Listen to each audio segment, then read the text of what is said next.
In the last episode of Pinball, following the death of Mick Strings, Noelle Sélevy and Saigō Satogaeri were handcuffed and separated without a word to each other. The two entered the Hunter's Citadel Othris. Saigō was imprisoned by the Ace of Cups, and Noelle was taken by Vice Marshal Laika Rossi. A guilty party, Laika intended on allowing Noelle to escape, taking her as far away from Ace as she could. However, the prisoner refused to leave of her own accord. On her way to the deepest depths of the Citadel, Noelle caught a hint of the Ace of Cups and called out to her, though she did not believe it worked. Still, the elevator soon began to move again, and with it brought the Ace of Cups herself.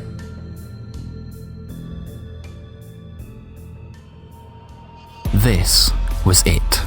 Noelle Sélevy had been waiting for this moment, and yet she felt entirely unprepared. She had to confirm first. "Where is Saigō?" she asked. "Where is Nyoro?" Ace obliged, though she did so through grit teeth. "Under lock and key," she said. "Laika, got some handover for you here." The mother sends her regards. She has agreed to the Gluttony's terms of surrender, so the two of them will remain together in holding cell red. Guess what? She's coming here, so you gotta have them up in 15 days. It didn't feel much like a victory, but at least, she supposed, they were together. It was easy to believe that Saigō was playing some long game, given that she wouldn't die. But that only brought on further questions of what exact use the Cambion were to AEGIS. Noelle shot for it. What's the plan then? She didn't get much in response. You don't deserve the same treatment, apparently. Ace cracked her neck in 2 places, then her fingers, and her back in that order. Limbering herself up, she hopped in place. Ace's remnant, Shax, stood front and center, a direct opposition to the form taken by Mick or Saigō in battle. Shax manifested to Noelle as a noise, hoarse but subtle. She could discern only the sound of iron and feathers, partly disguised by the slow, synchronized threshing of 1,000 worms. "Now, I'm not allowed to kill you," said Ace, "but I am allowed to rough you up a little bit." Laika did not stray from her position. One hand remained wrapped around Noelle's bicep, still directing her onto the adjacent elevator, waiting to take them below ground. Laika's other hand tapped relentlessly with her cane, urging Noelle forward furthermore. That was not the plan, though a spanner had been thrown in the works. Anxiety abound, expelled by Byleth. It had been brought on by Noelle's one fleeting, intrusive thought about how she might find herself trapped amongst the sand fiber terrain, given how deep underground they'd gone. It came up again and again. In fact, Byleth warned Noelle against utilizing that particular ability just in case, because nobody had ever tried it. As she'd discovered, space remained relatively consistent, so it would only make sense. At least, that's how her brain transmogrified these intense, fluctuating concepts. Would she just take her lumps? And then what? What if Saigō didn't intend on getting back out? Hell, what if she was moved to a separate location, or even just kept deeper below ground for safety? It might have been worth the risk, but Byleth pleaded otherwise with a reasonable case to boot. Putting herself at such risk would be in direct violation of their agreement, and that was unacceptable. "Lumps it is," said Noelle to herself. Now, said Laika. "You know well enough that being the Ace of Cups grants you no authority under this Citadel's roof, let alone beneath its ground. Are you not scheduled to be elsewhere? I wouldn't leave it too late to get going." Ace didn't respond to, well, what appeared to be an insult. She didn't need to. Noelle tugged her arm away from the Vice Marshal. "I knew you did it," said Ace. "I don't know how you did it, but I felt that noise in my bones and I knew it was you doing it. You did it on purpose. Didn't you? Didn't you? Didn't you?" "I did," she said, repeating herself for Laika's sake. "I did do that, yeah. It hurt," said Ace. "Thought it was coming through my helmet, so that had to go." "Well, you don't look any different to me," said Noelle, with the elevator door closing behind her. "I'm not going willingly. I don't have some great plan like Saigō." Great plan, huh? Mused Ace, taking a step forward. I gotta say, I like that fresh baby naivete you Frankenfucks have. Shax's worm-ridden mass tightened to fewer, squirming tentacles below the surface of her person, and on the outside, Ace herself grew. A gurgle, some guttural ache, came from Shax to accompany the transformation as her hair began to extend outward and overwhelm the flesh. From the top of her head she grew razor whips, which could carve canals into the parched concrete floor of B Landing. Her body hair grew out too, lining the surface of her skin with pinprick protective spikes and rendering any strike a detriment. Don't be a dumbass. She's not getting out, and neither are you. You could have done it by now, right? The mother has rescinded your no-kill order because you fell into our laps, Noelle, and it's easier than fishing your goddamn remnant out of the filter again. Thought bubbled beneath Laika's bare-faced honesty. It was time to choose a side, and without hesitation, it seemed certain she would side with the Gatherer. She hit the elevator button again. I resign myself, she said. Whatever will be, will be. Noelle, they made you, and it cost them quite a bit of money to do it. Plus, some of you is quite rare, found only in very limited quantities and only in one body. With that, Ace struck. No need to close the distance, her hair did all of the work. Straight shot, sucker punch to the guts. Noelle had no chance. She slumped to the ground, holding herself at the stomach in case it had gone straight through her. After a moment, she could compose herself and stand again. The Son, they call him, he's kept in the Cambion factory, Ace continued, deep underground, so that when they need another one of you lot, they can just slice a bit off. Only, there's only so much of him left now.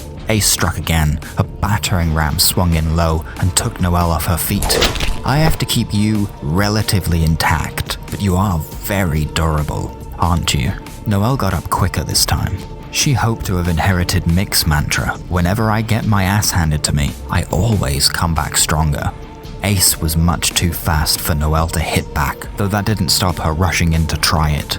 Seeking Ace's aura, Noelle tugged on the stationary plate's wavelength to pinball herself once more, but the Gatherer countered her expedited movements with a swift clothesline strike. One kick, two kicks, leather boot meets teeth without any sign of stopping until Noelle can pull herself back towards the motionless Vice Marshal. Her quick thinking caught Ace off guard just for a second. Enough time to spit out her front two teeth before Ace's hair whipped out again to strike 3 more times at her ribs. It was like going up bare knuckle against a pitching machine. What's worse was that each impact made Ace just that 1 iota more dangerous, as the friction caused her hair to melt together and harden at the ends. Like knives, these rock-hard clumps were now cutting Noelle as they flew by her, sending ropes of her blood in Laika's direction. The Ace of Cups allowed her to stand, only to strike her down once more without even moving. You about ready to hand yourself in? Asked the Gatherer. I'm sure it's hard for the Vice Marshal to watch this. It's kind of pathetic. Don't mind so much myself. Just not sure where I should stop. As she delivered that last sentence, her hair began to contort together above her. It was to be dropped on Noelle, a strike nearly heavier than herself. It did not land on her though. Even though she felt the air shift as the Gatherer made the necessary motions. Well, Ace said. Got something to say, Space Dog? Laika Rossi had stopped the strike. She was now standing in front of Noelle, her cane above her head to defend from the mass of iron-tight hair. You have said far too much for this to continue, she ordered from beneath the attack. With a grunt, she forced back and sent the hair back in recoil. You may have direct authority from the mother, but she is not omniscient. Do you think she would approve of this barbarity?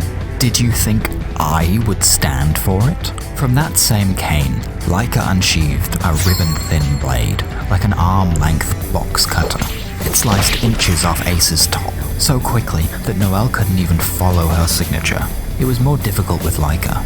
Noelle was attuned to seeing twinned wavelengths, but Laika only had her own quiet, mortal lifeline. Noelle collapsed under the weight of all her injuries. Her body was fast-acting, sealing the slash marks on her biceps and the puncture wounds in her chest, but it still hurt. It hurt a lot. Each attack had left foreign fibers throughout her flesh, and they held their position like porcupine quills. Once more, Noelle Sélevy had proven herself to be nothing more than dead weight. Even in the struggles that she had started herself, Byleth continued their howling. "It's not worth the risk," they said. "Sit back and wait for your opportunity." Still handcuffed, Noelle was unsure exactly what Byleth expected her to do. "You're making a huge mistake, Leica," shouted the Ace of Cups, finally made breathless for the first time. "You'll get the sack." Ace launched a small, piercing attack, but Leica had not been made vice marshal by sheer luck. She could neatly dodge Ace's uncalculated barrage of straight shots, but would only strike her opponent with her empty fist. She wasn't looking to win the fight, she was again looking to delay it. At some point, she was expecting Noelle to just leave. "Will you stop these silly games, Ace?" Leica yelled, grabbing the Gatherer by the face and forcing her to the ground. For a moment, it seemed like the match was over. "Do yourself a favor and remember that they are people, Ace. They are all people." "God," she said, and dropped her weapon in anguish. "What are we doing here, Ace?" It was all the chance the Gatherer needed.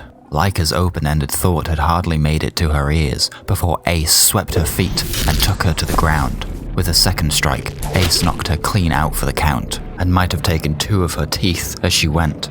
As Ace let loose this primal scream and beat her chest in victory, rebellion overruled the reject one final time. Fury had taken charge. Absolute, incredible, seething rage which beat about her body like it was bursting blood vessels, burst through her skin in the form of steam. She grit her remaining teeth so hard they shattered and cut her gums. Still, with an open mouth full of aged tombstones, Noelle took to Ace with the same technique she had applied earlier. Only this time, she had chosen to silence all but the noises needed. No more Byleth. The ambience was gone. It was just Shax, just herself, and just that third line. On impact, Noelle sunk what was left of her incisors deep into her enemy. Just barely, she pierced the leather armor and drew blood. She did not feel the cactus prick point of her defensive body hair. It really did not matter much. It could only hurt for so long now. In that instant, as Ace yelped out in pain, Noelle defied the order of her co-pilot and pulled them both into the filter plate. Noelle had decided, whether with a clear mind or otherwise, that the end result no longer mattered. She refused to play the clueless pawn any longer, and she refused to ask any more questions. Byleth, who would take the promise of life at face value, could not be trusted in that moment. In retrospect, Byleth would agree, though by the time they realized where they'd apparated, they had already landed. It was the absolute opposite. They had not found themselves amongst the negative space of terrain, but in fact, off the side of a cliff. Noelle was numb, still, from the near involuntary nature of the act. She was still piecing it together. It had not been a long fall. At least, it had not felt like it. But both parties present knew that Noelle had broken her neck. In reality, it had almost been removed from her torso on impact. Ace had landed elsewhere, but Noelle couldn't sense her. Clearly, she must have slipped loose from the moor the moment they began falling, but the momentum may have sent her tumbling out into the vast emptiness. She could have been anywhere, and she was trapped there, forever. Noelle had done her part.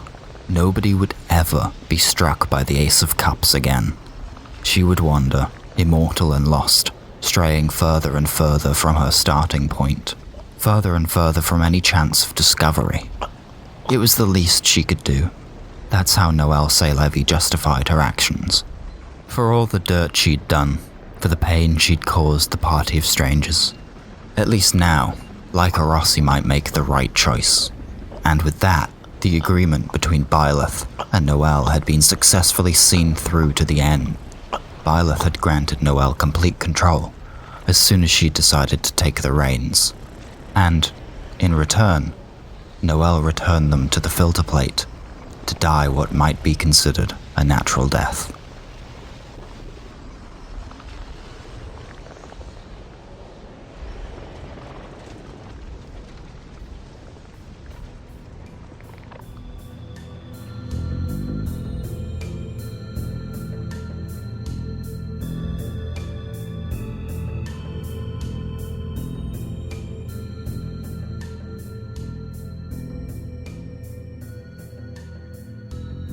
You have been listening to Pinball, Measure 6, Coda, written and directed by Jake Lucy. This production is copyright 2021 by the Sleepy Bones Detective Agency. Any resemblance to actual persons, living or dead, is purely coincidental. If you'd like to support the show, please visit us at patreon.com/sbda.